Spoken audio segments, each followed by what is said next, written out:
అదే RTV app వార్తల్ని క్షణాల్లో చదివే అవకాశం ఉంటుంది. ఒక న్యూస్ పేపర్, ఒక టెలివిజన్ ఛానల్ మీ చేతుల్లో ఎప్పుడూ ఉంటాయి.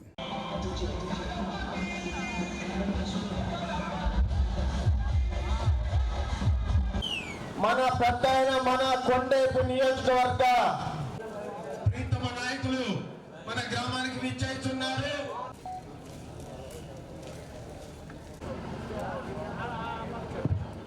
పెద్దయిన మన నియోజకవర్గ అభివృద్ధి ప్రదాత మన దామచర్ల ఆంజనేయులు గారు, మహిళా మనులు అందరూ మన గ్రామానికి విచ్చేస్తున్నారు. ఈ కార్యక్రమానికి స్టేజ్ మీద ఉన్న వాళ్ళందరికీ కూడా థ్యాంక్స్ చెప్పినా చెప్పకపోయినా మీ అందరికీ చెప్పాలి.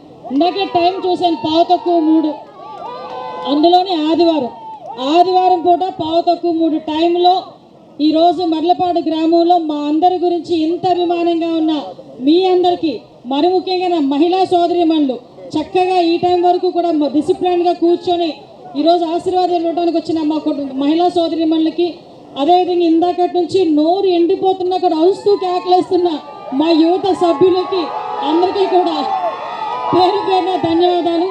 ముగ్గురు మహానుభావులు, ఒకే వేదిక మీద ముగ్గురు మహానుభావులను చూస్తున్నాం ఈరోజు. అన్న నందమూరి తారక రామారావు గారు మనందరికీ తెలిసిన వ్యక్తి.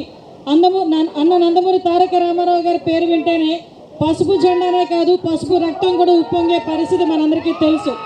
ఈరోజు ఎక్కడో వ్యవసాయం చేసుకున్న వాళ్ళు కానీ, ఎక్కడో కూలి పని చేసుకున్న వాళ్ళు కానీ, మధ్యతరగతి కుటుంబం కానీ, రాజకీయ నేపథ్యం లేని కుటుంబాలు కానీ, ఇంట్లో వంట చేసుకునే ఆడవాళ్ళు కానీ ఈరోజు రోడ్డు మీదకి వచ్చి రాజకీయం చేయగలుగుతున్నారు అంటే ఆ రోజు అన్న నందమూరి తారక రామారావు గారు పెట్టే తెలుగుదేశం పట్టిన భిక్ష అని మనందరం కూడా తెలియజేసుకోవచ్చు.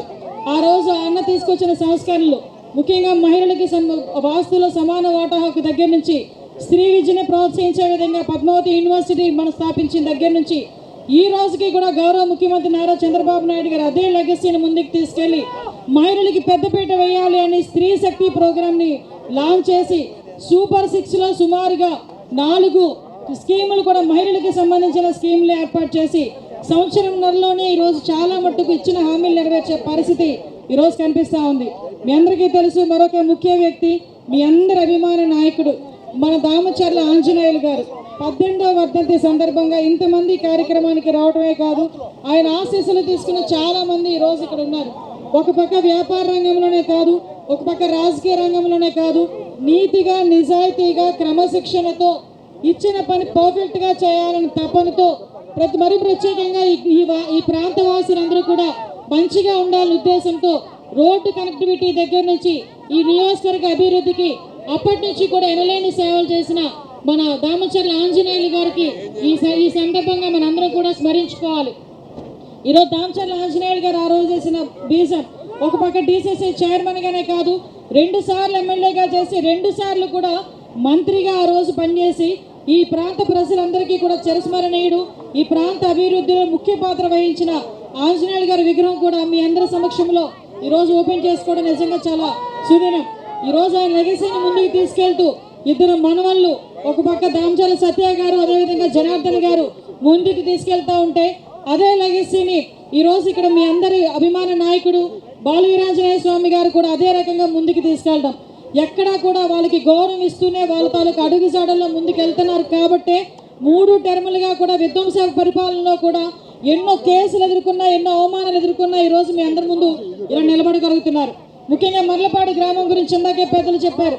ఇందులోనే మన హరిబాబు ఒకరు ఉన్నారు, ఎంపీటీసీ కూడా వాసు, వీళ్ళందరూ కూడా చాలా బాగా వేణు వీళ్ళందరూ కూడా చాలా బాగా ఆర్గనైజ్ చేశారు. ఈరోజు ఇందాకే మీ మినిస్టర్ గారు కూడా చెప్తున్నారు, ఈరోజు అమరావతిని మన రాజధానిగా చేసుకోవటానికి, ఆ రోజు అమరావతి రైతులు పడిన కష్టానికి వెనకాతల అండుదండగా మనందరం ఉన్నాం. కాబట్టి ఈరోజు 164 సీట్లతో ఈరోజు గెలిపించుకుని ఎన్డీఏ కూటమిని అమరావతి రాజధానిగా మళ్ళీ తిరిగి చేసుకొని పునర్నిర్మాణానికి గౌరవ నరేంద్ర మోడీ గారిని కూడా ఇక్కడికి తీసుకొచ్చే పరిస్థితి. ఆ రోజు మీరందరూ కూడా అమరావతి రైతులకు ఇచ్చిన స్వాగతం కానీ, మీరందరూ ఇచ్చిన భరోసా కానీ, అమరావతి రైతులకు మీరు అండగా నిలబడిన విషయం కానీ మేము ఎప్పుడు కూడా మర్చిపోలేం. ఇదే రూట్లోని అమరావతి రైతులు పాదయాత్రకు వస్తే మీరందరూ కూడా సాధారణంగా ఆహ్వానించి వాళ్ళందరికీ కూడా అండగా నిలబడి ఈరోజు మన రాష్ట్ర రాజధాని నిర్మాణంలో మీ అందరూ కూడా పాల్పంచుకునే మంచి తరుణం కూడా అది. ఈ రోజు అమరావతి రాజధానిగా మనం చేసుకున్నామన్నా పోలవరం మనం ఈరోజు నిర్మించుకుంటున్నామన్నా, ఈరోజు కేంద్ర ప్రభుత్వం నుంచి అనేకమైన స్కీమ్లు ఈరోజు తీసుకొచ్చుకుంటున్నామన్నా, అది ఆ రోజు మనందరం పడ్డ కష్టం. చాలా మంది అనుకుంటారు ఏదో ఈ విజయం చాలా ఈజీగా వచ్చిందని. ఈజీగా రాలే.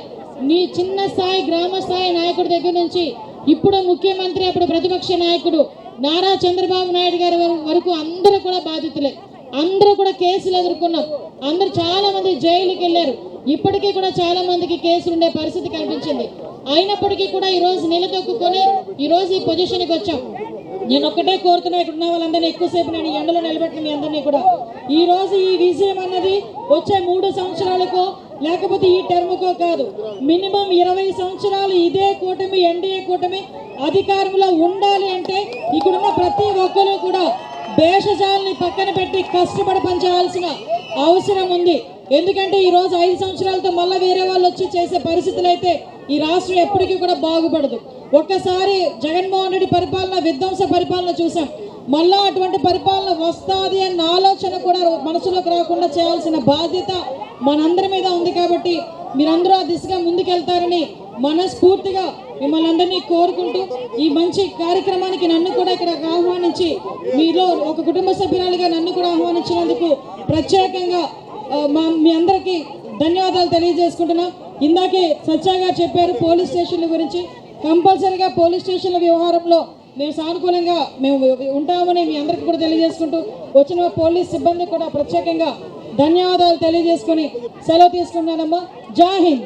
ప్రకాశం జిల్లాలోనే చాలా మంది లాస్ట్ మనకి అపోజిషన్లో ఉండేటప్పుడు గౌరవ ముఖ్యమంత్రి గారు నారా చంద్రబాబు నాయుడు గారు ముఖ్యమంత్రిగా ఉన్న ఈ రాష్ట్రంలో, గౌరవ నారా లోకేష్ గారు మంత్రివర్యులుగా ఉన్న ఈ రాష్ట్రంలో, ఎన్డీఏ కూటమి సారథ్యంలో ఈ గ్రామ ప్రజలందరూ కూడా ఈ మంచి ప్రభుత్వం అండగా ఉంటుందని మిమ్మల్ని అందరినీ కూడా మీ అందరికీ కూడా తెలియజేసుకుంటూ, ఈరోజు ఒక మంచి కార్యక్రమానికి నన్ను ఇక్కడికి ఆహ్వానించడమే కాదు, మీ అందరిలోని కూడా నన్ను ఒక కుటుంబ సభ్యురాలిగా నన్ను ఆహ్వానించి ఇక్కడికి వచ్చేటప్పుడు కూడా ఒక మంచి హృదయంతో మీ అందరూ కూడా ఒక ఆడబిడ్డగా నన్ను ఇక్కడికి సాదరంగా ఆహ్వానించి 3 మహానుభావుల విగ్రహాల ఆవిష్కరణలో నన్ను కూడా పాలు పంచుకునే అవకాశం కలిగజేసినందుకు ప్రత్యేకంగా మర్లపాడు గ్రామ ప్రజలందరికీ కూడా పేరు పేరున శిరస్సు వచ్చి పాదాభివందనం చేస్తున్నాను.